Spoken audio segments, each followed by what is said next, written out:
Wait, do you want to be the tag champ? What? Yeah, just hold this. I'll see if I can find one. Just don't tell him. Okay. I will. We're gonna keep rolling during this. It's gotta be here somewhere. So, the fans can only hear me talking right now. So basically, you're sharing. There it is.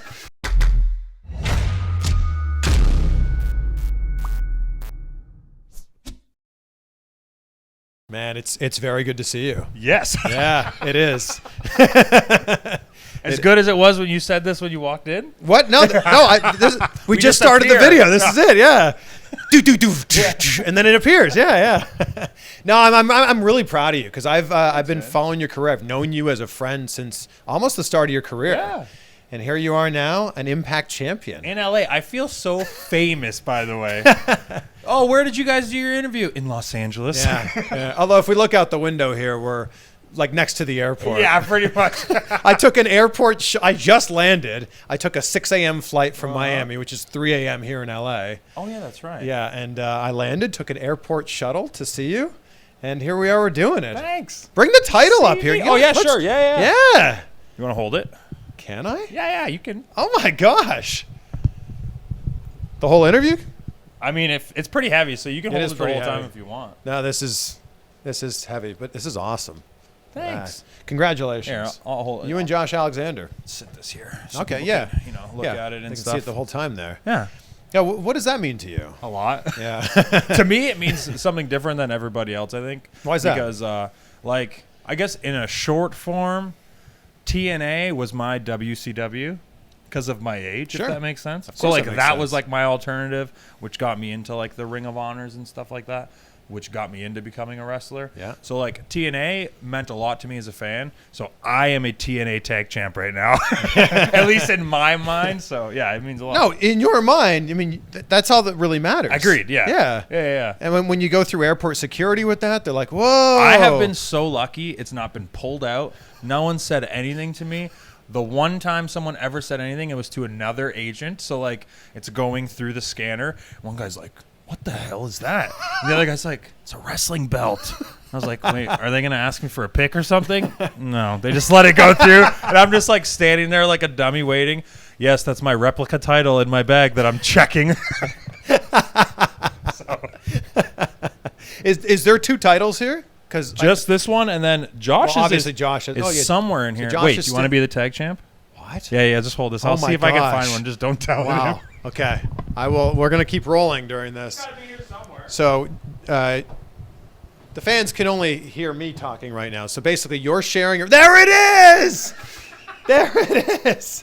You're sharing a room with your tag team partner. Yes, because we're an actual tag team. We like each other in real life. Oh, there are tag teams that don't. Okay, I'll put it. We don't talk about that. Oh, there you go.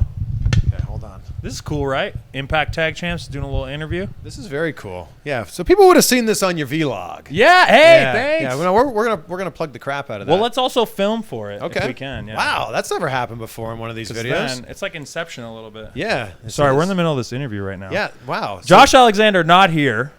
So I'm Chris, introduce yourself. Chris Van Vliet, fellow Canadian, so I can be a tag team champion. And people are watching it here and there. I will put a link below, everyone, so you can both check out this video and this video. Heck yeah. And you can also subscribe to Ethan Page's channel. I don't know which camera to look at here. But yes, also subscribe to me and Ethan. The link will be below. All right, I'm done. That's it. That's all I got to do. My job's easy. Wow. Well, see ya. All right, we're still going here. I will put this down. I feel like this is a big responsibility if I hold this the whole time. Sure, you can lay it on the bed if you want. Nice and gentle. I will. It'll be next to us the whole time here. Perfect. I'm not going to drop mine. Who were the people you really looked up to in Impact Wrestling growing up? Oh man.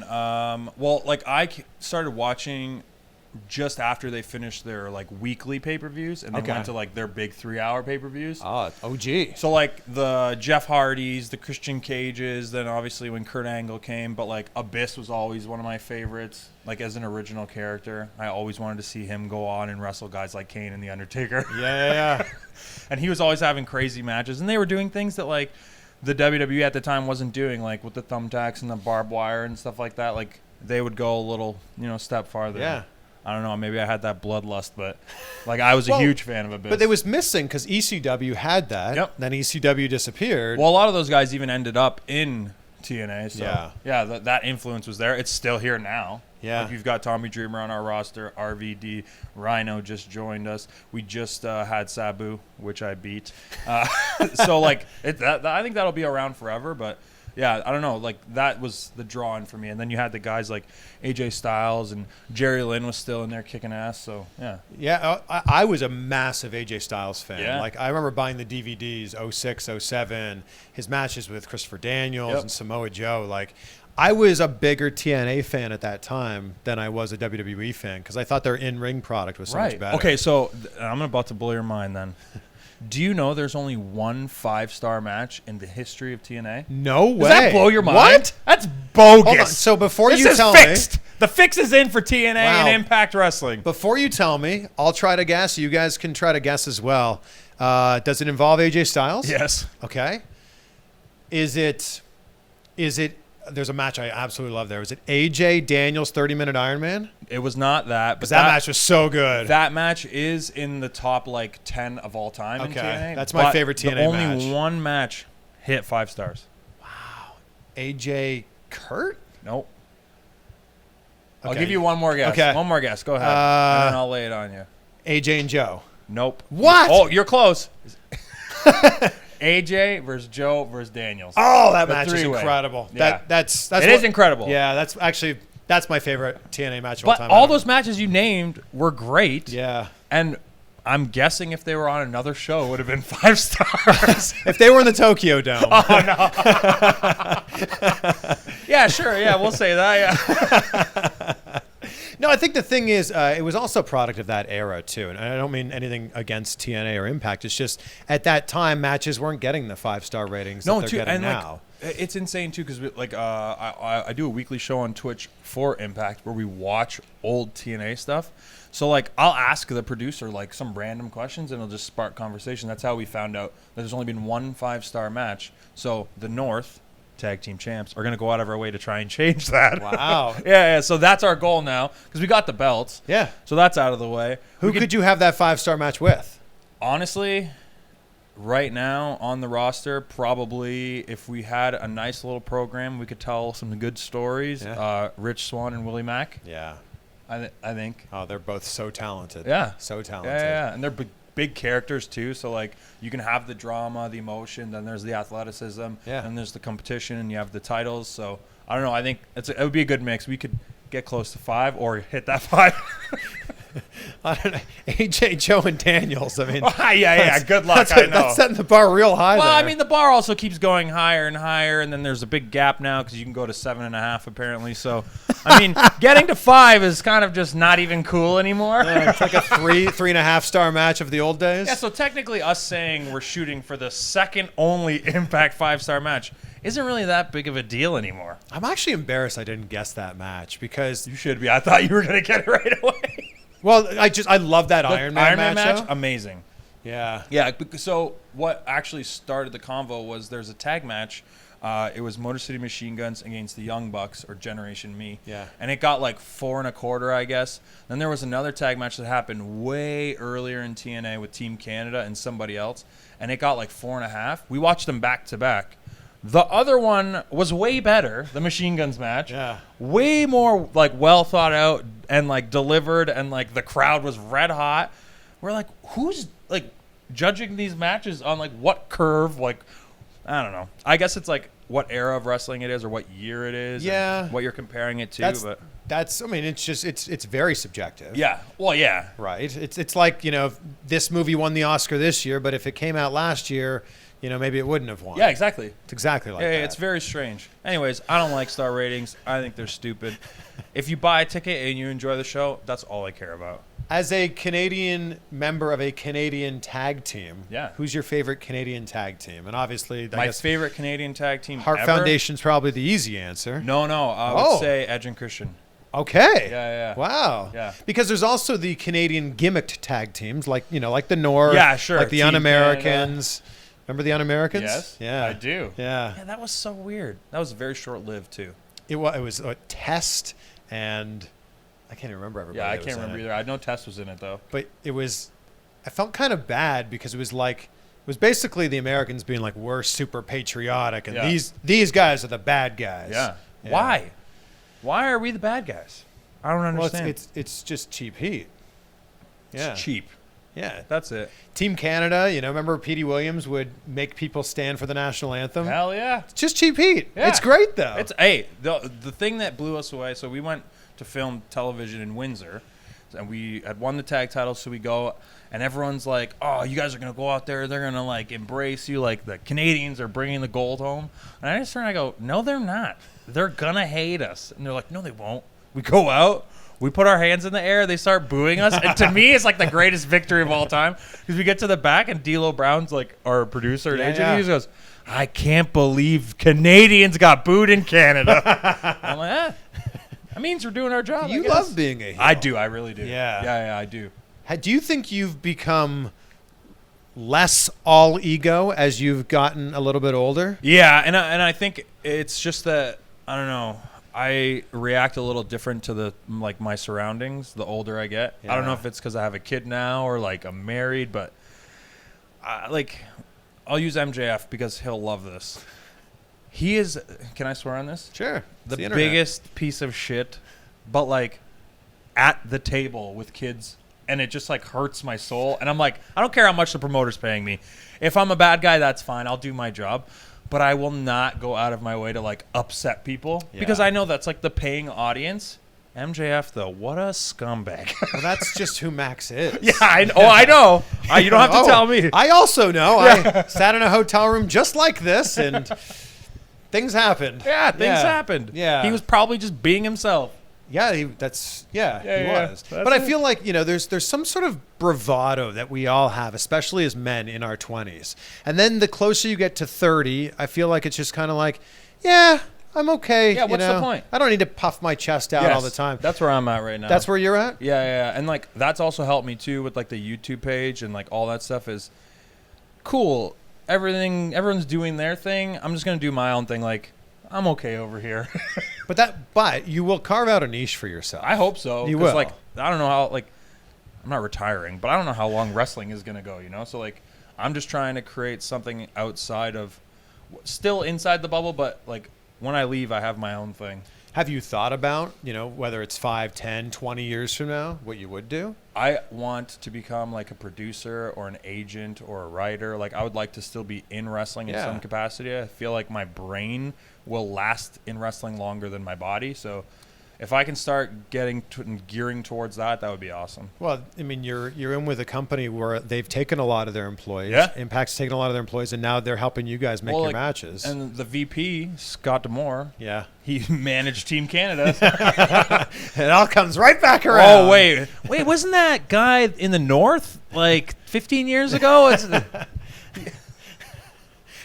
What are your goals, I guess immediate goals, and then long-term goals with your YouTube channel? Oh man, honestly, I don't know. I have like an obsessive personality, so like I try not to like think about it too much. Like the minute you walked in, I was like, "Hey, how'd you get your YouTube page so big?" It's just the way my brain works, and like I'm working 24/7. Yeah. I don't want to like put anything on the YouTube because it's so much work for like no reward right now, like at all. And like the computer was so expensive, the camera. So I don't want anything to be like, if I don't hit this views or this subscribers, I'm out. I'm just going to do it for a full year and see how it grows and how it helps my career. And then at the end of the year, either way, my daughter will be able to watch all the videos and see like what I did from her being 1 year old to. But I will say this. If I gave up on my YouTube channel after a year, we certainly wouldn't be sitting here Really? right now. Hell no. Okay. My channel's 8 years old now. All right. And it took me 7.5 years to get 100,000 subscribers. Really? And this is a fact here. I hit 100,000 subscribers last August. Okay. And if Congrats. Thank you. Yeah. Thank you. If I keep on I have 196,000 right now. So you're going to crack another hundo in the next couple of weeks. All right. So it took me 7.5 years to get that first 100K, and now a year to get the next. Yeah. So just keep that in mind. Okay. That sure, you won't be getting the progress you want in the first 6 months, year, 2 years, whatever. but just keep doing it. Yeah, my manager, aka my wife, she also says the exact same thing. And it's just so a phrase that I say all the time. I even put it on a T-shirt. Is vague goals get vague results. So if you're saying like I don't know how many views I want to get, you're not really driving at something. Okay. And I'm not trying to make this like a seminar. Like no, I'm getting motivated right now. But it's true. If you don't have something that you're looking at, you're just kind of going, oh well, I guess that video was all right. Yeah. So I think you should say by December 31st, I don't know how many subscribers you have right now. I want to get 10,000 views per vlog by the end of the year. Okay, so that's a big. That's an actual goal. Big. That is a big goal. But I didn't want to say it because now if I don't, but it's out there though. Now you have something to strive for. What about subscribers? Let's make it happen. By the end of the year, I would like over 10,000. Okay, and you're at how many right now? I'm about to hit 5 soon. Okay, well, you're going to hit 5 after this video comes out. Yeah, the link is below again. Everyone, thanks. Look, Ethan puts a lot more work into his videos than I do. You're editing stuff. Thank you. I'm sitting here and having a conversation, Yeah. you know, and then we put it up, and I mean, it's a researched conversation, but it's just a free-flowing conversation. You're putting like edits into this. Yeah, it's a lot. It is a lot of work, and I don't think that's the hardest part. The hardest part is having a real life and not like offending people that I'm with, because like people say things and do things behind closed doors that aren't bad but can be like twisted into something that is. Yeah. So like I don't ever want anyone on the roster or that works for Impact to be like uncomfortable. Yeah. Like, oh, we can't do this because Ethan Page might pull his camera out. Yeah. So creating that and like not having that be an issue is really the hardest part. Yeah. While also like maintaining relationships with people but getting the content. Yeah. So I've found over time people have been coming to me with like, come film this, like it'd be great for the vlog, and I'm like, oh thank goodness, like this is like the way it's going now. So well, I just interviewed the Young Bucks recently, and they're still editing their own stuff and putting it up, like despite being executive vice presidents. So like if they're able to do it, I'm sure you can too. Yeah. It's just, you're doing a great job at it too. Thanks, man. I appreciate it. So what advice, because there's a lot of people that are watching this right now that are creators. Yeah. What advice have you learned since you started this that you would pass along to people? If you like it, someone else will like it. And then that's where you just create the people that like the same stuff as you.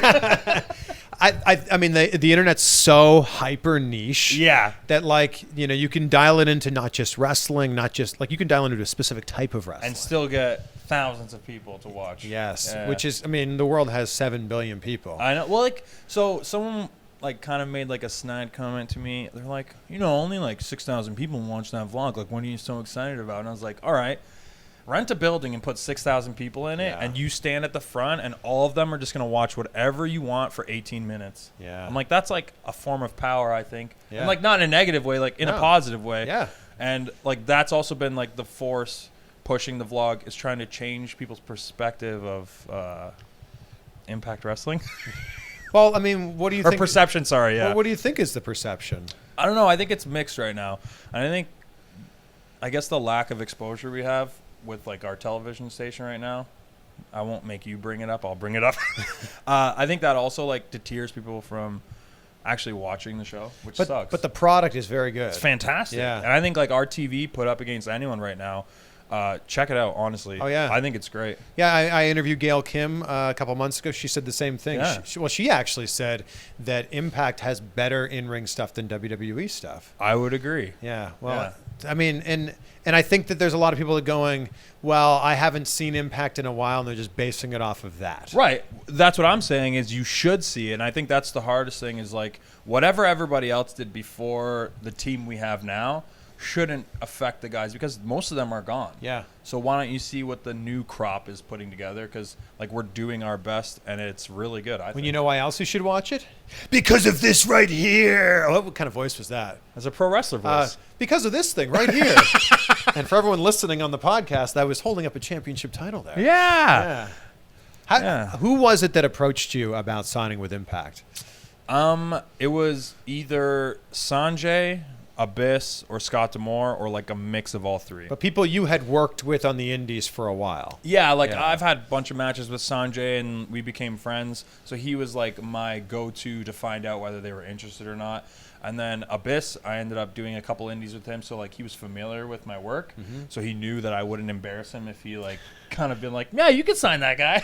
Yeah. And then Scott, I don't know what took him so long, but He was the one that I needed to impress. Yeah. Yeah, you'd think a fellow Canadian would have your back. Right? Yeah. Come on, man. What took you so long? If we were to make a Canadian Mount Rushmore of wrestlers. Oh, don't make me do this. Yeah. This is going to get me in a lot of trouble. Someone asked me this the other day, and I was like, What, with Canadians? Yeah, just Canadians. 4 Canadians. Bret Hart. Sure. Easy. It's hard. There's so many great ones. It is very hard. Edge? Okay. But I mean, then is Jericho on Right, there? right, Is Dynamite yeah, Kid right, on right. there? Stu Hart. Is Stu Hart on there? I don't know. I don't know. Yeah, this is tough. Yeah, this is the whole point of the All Mount Rushmore. Canadians? On mine, it would be Test, all 4 of them. I mean, you could make an argument, despite what happened in his final 48 hours, for Chris Benoit. Let's talk about something else. Yeah, but you know what I'm saying? Like there, No, for sure. There's a lot of great wrestling talent. Yeah. And a lot of people don't know who's Canadian. Like, I'm not even joking. Still to this day, I'll be doing some indie show, and they'll be like, "You're actually from Canada? I thought it was just part of your like character." I'm like, "Who would choose to do that?" There are characters though from like Russia that are characters are from Russia, but they're not. Okay, but from imagine looking the way I look, just like a A North guy. American guy, like just normal dude. You know what's gonna be a real big spin? I'm gonna make myself look the exact same, but not from America, from Canada. Like, what? Okay, sure. There's an interesting angle though on branding yourself as being Canadian. I think not even just branding. I'm very proud of like the city that I'm from, and I have no interest in moving like for the rest of my life because I travel so much and I love being home. Yeah. So that's been, I guess, the way I've branded it is just being like, this is where I'm from and I'm really proud of it. So Yeah. do not say I'm from Toronto. I'm not from Toronto. I'm from Hamilton, Ontario. And that's been my thing since I started. Yeah. And people from Toronto go, "Oh, you're from Hamilton?" All the time. And that's also like a driving factor in why I do it. And because people just assume like, oh, Toronto, it's fine. We know where that is. It's like, no, like I'm trying to like bring awareness to where my hometown is. I'm not technically from Toronto, but I've lived in the United States now for 10 years, so I just tell people I'm from Toronto. Yeah. I'm actually from Pickering. Okay. Yeah. So I'm on the other side of Toronto from you. Yeah, a little farther. And I'd say I'm like 30 minutes from Toronto. Yeah, and so am I. Yeah. But Hamilton's a much larger city. Yeah, it's getting there. You're halfway between Toronto and Niagara Falls. Yeah, like right in the middle. Yes. Yeah. Yeah. And I grew up driving to Niagara Falls to watch a lot of wrestling. Yeah. Neo Spirit Pro. Yeah, that's where like Eric Young came from. Yeah, Sean Spears. Yes. I interviewed Eric Young like 10 years ago, and I said, I watched the greatest indie match of all time. And he goes, "Oh, yeah, my match with Derek Wilde." The ladder match? See? Oh, my God. Wow. Yeah. How do you know? Because it's insane. That match is insane. There's only clips of it because it happened like 12 years ago. Yeah. Maybe. There's only clips of it online. They do a code red. Oh, my God, that Like, match. Through a ladder is insane. It's You a can crazy see match. in those clips, I'm in the background. I'm in like the third or fourth row towards the back, and I'm just like, ah, the whole awesome. time. It's awesome. Yeah. Those guys went nuts. Who were some of the people that you looked up to growing up? Just in general, or? Well, what about wrestlers? Well, The Rock. Yeah, I know My favorite. You get very jealous when I interview him. Yeah. How does that happen? Make that happen for me. Okay. Get him on my vlog. Sure. All right, perfect. Yeah. Thank you for that promise. Done. He was big. Billy Gunn, Randy Savage, Val Venus. Like, these are all, like, character wrestlers, but, like, that's the guys that I grew up loving. Yeah. Razor Ramon.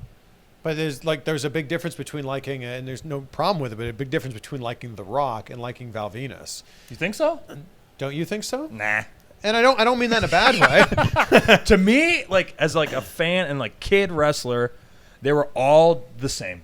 Like, they just all had their own characters and they all fit in like the puzzle of let's have a wrestling show. Yeah. So like I appreciated everybody. Yeah. And like there's no difference to me between Val Venus and The Rock. I mean, other than their salary and how many T-shirts they sold. But like to me, I was like, oh, they're both like super entertaining. Yeah. This is this weird stripper porn star guy, and my dad thought he was hilarious. He'd always give me the "Hello, ladies" voice and like slap me with a towel. I bet you could do a Hello Ladies voice. Are you trying to get me to do it? Yeah.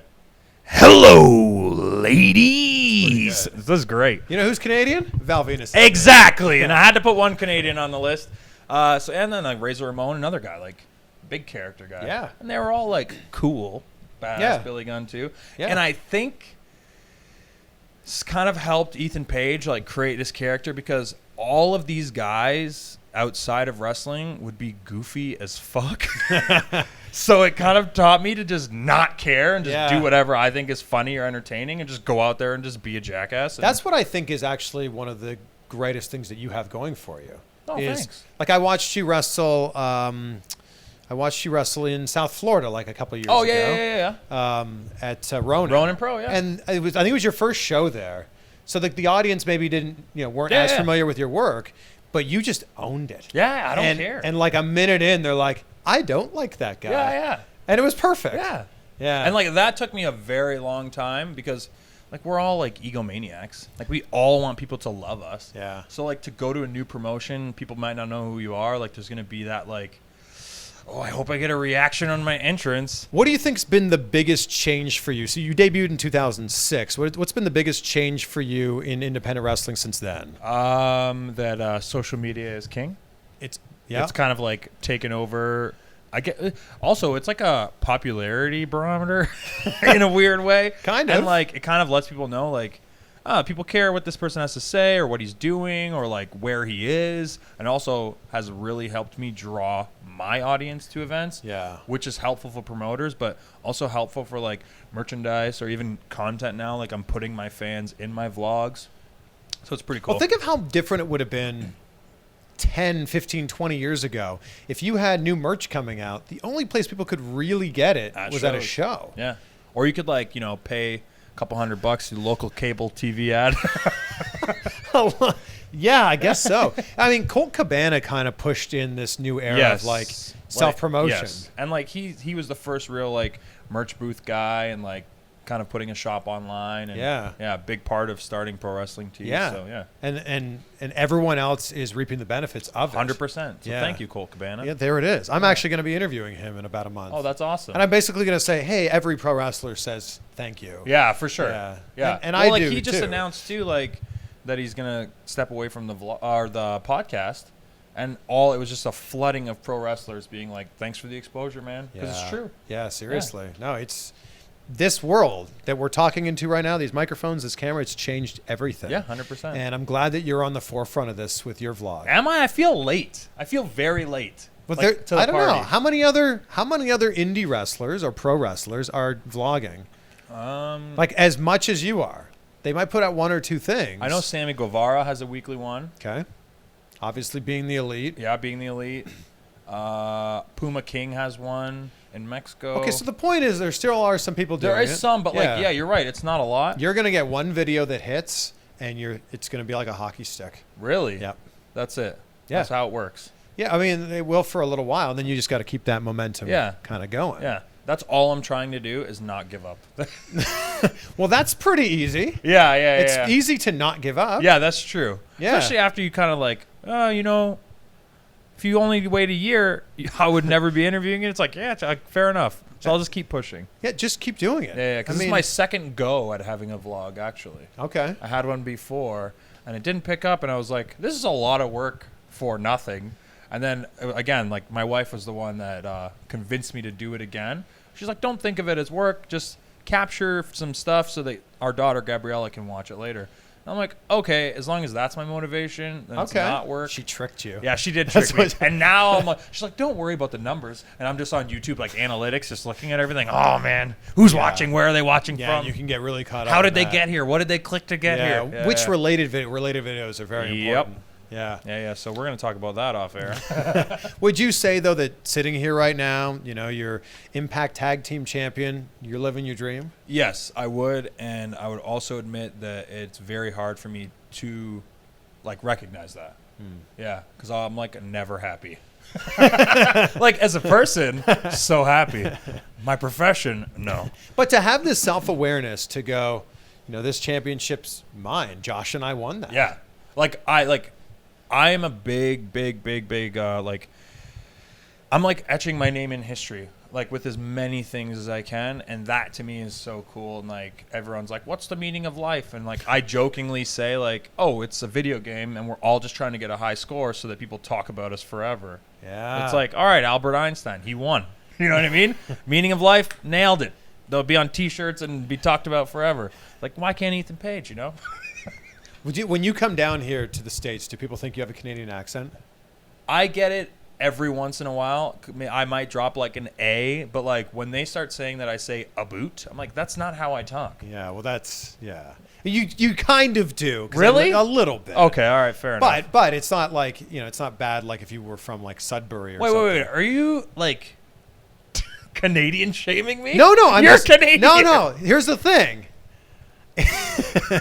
You do kind of sound Canadian, I'm really sorry to tell you this. I'm really sorry. That's what I sound like? No, Dude, don't tell me that. What I'm saying is Canadians don't think they have an accent. Yes, but I don't think anyone does. Because I don't know. I think if you talk to someone from Texas, they're like, well, I guess I have a bit of an accent. Yeah. Like, I think they're aware of it. But like, and I'm not shaming you. I'm just saying, like, are you aware that people might think that you have an accent? Oh, for sure. Yeah. Because like I wrestle mostly in America, so like I'll get stuff like that all the time. Yeah, which is also pretty cool that you wrestle mostly. Yeah. I like in it the US. A lot. Well, there's a lot of options. Yeah, that's the thing. There's a lot of wrestlers, and everywhere is different. There's a lot of promotions. Tons. Yeah. But in Canada, it's very like selective. The country's huge. Yes. But where the good pro wrestling is in only a couple spots. Well, that's the thing. I mean, but that's just Canada in general. If you're not living in Toronto, Calgary, Vancouver, Montreal, like there's not a lot of pro wrestling going on in Medicine Hat. It's a vast space. Sorry, Medicine Hat. Or Moose Jaw. Yeah. Sorry. I mean, there probably is pro wrestling going on. Yeah, of course there is. I love Moose Jaw. No, or it's just, or maybe it's not there. Like in Toronto, there's probably a show every other weekend. Yep. Or every weekend. Yeah. Like 30 minutes from my house.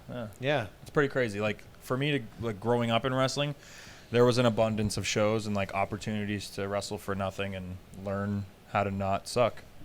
Yeah. So this is your full-time job. That's it. That's amazing. Yeah. That's so commendable. Thanks. Yeah. Yeah. And I feel like, I was there from watching some of your matches. I was a ring announcer for some of your matches. It's awesome being able to sit here now 10-ish years later. Yeah. How crazy is that though? It's so crazy. Yesterday I was talking to Tommy Dreamer. I was telling one of our friends a story that like everyone's like, oh, Tommy Dreamer loves wrestling. I'm like, you don't understand how much he loves wrestling. I'm like, this 10 years ago, I was in my early 20s, like 19 years old. He slept on my parents' couch in my parents' house, in my parents' basement, watched me edit the show that he just worked. Wow. And was helping me like where the camera should go, how the hard cam should be somewhere else. And, we might be able to do a little better if we like pulled this storyline a little longer or changed this guy's character. I was like, why is this guy up at 5 a.m. telling me this stuff? It's because he loves wrestling. Yeah. So, yeah. But you do too. Time flies, man. That was my point. I went from having Tommy Dreamer sleep on my parents' couch and all the way from now, like I still run that promotion, but my main income is professional wrestling. You were in the ring recently with Rob Van Dam. Yep. Who's been the person that when you saw it on the booking sheet, you're like, oh my God. That was one. Yeah. Because I knew I had to have a talking segment with him, and at the time, Impact hadn't let me really do any mic work, especially in the ring. So that was huge for me. It was like my own little, Monday Night Raw segment with RVD, which was cool. And anytime I wrestle Billy Gunn, because again, he's like on my list, and to get to wrestle guys like that are still like active is amazing. And you recently worked former WCW champion David Arquette. Yes, I did. And it was awesome. Yeah, check that out. It's on iwtv.live, and you can actually get 20 days for free if you use promo code Alpha1, ALPHA, and the number 1. Wow. Yeah. I've been trying really hard to get him on this show. Really? Yeah, we just haven't been in the same place at the same time. Yeah, okay. I texted him. I said, hey, I'm in LA this weekend. And he's not here. Yeah. So. He's a busy guy. He's filming TV shows in Canada. Well, he's David Arquette. Well, yeah. And he's still like working and traveling as an indie wrestler. Which is insane to me. Like when I wrestled him, I did like a little post-match speech pretty much saying like everyone's kind of giving him a hard time that he's in wrestling. I think it's like ignorant of us to give him a hard time when he's bringing so much like awareness from everyday people to Yeah. wrestling events that might not go, that's good for us, like, as wrestlers. You don't want to, like, change those people into paying customers. I don't know. He's a fan. Yeah. Yeah, and every wrestler, every person sitting in the audience is a fan too. Yes. He's just living the dream. Exactly. Yeah. It's not his fault he became a famous movie star and he still loves wrestling, you know? Like, Shame on you. yeah, shame on you Okay. for keeping your hobbies. I don't know if we've plugged your vlog enough, but we'll plug it one more time. Hell yeah. The link is below. Thanks. Yeah. Subscribe. Also, if you're watching this and you don't subscribe to my channel yet, I'm just... Why do people do that? That is my wife's #1 pet peeve. Why are people watching and they're not clicking? I'm like, I don't know. Figure it out. It's the wildest thing. Yeah. Like, you'll get a video that gets like 1 million views, and then you'll look at the Oh, yeah, you subscriber. do? Oh, cool. Yeah, I got a couple of those, 20 or 30, yeah. I don't know. But then you look and you got like, 1,000 subscribers from it. It's like, Yeah. well, what about the other 999,000 people? You just got to earn their trust. I guess so. Yeah. But to everyone that does subscribe and has been there, since 2011 or maybe since the start of this year, thank you. And anyone that is willing to watch my weekly vlog where I take you backstage and give you all the secrets to professional wrestling, you're all going to watch now. Thank you. It's like, remember that show on Fox? It was Magic Secret Reveal. Yeah. That's what this is. It's that. I just pulled a curtain back and And you I guess see they everything. had wrestling secrets revealed too. They did, yeah. Yeah. But Well, there it didn't is. people have their like voices muffled and stuff? It was so bad. I don't hide my face. I break kayfabe in public. I think we'll end with that. Yeah. That's pretty good. Ethan Page, ladies and gentlemen. Yeah, famous Speedo fighter.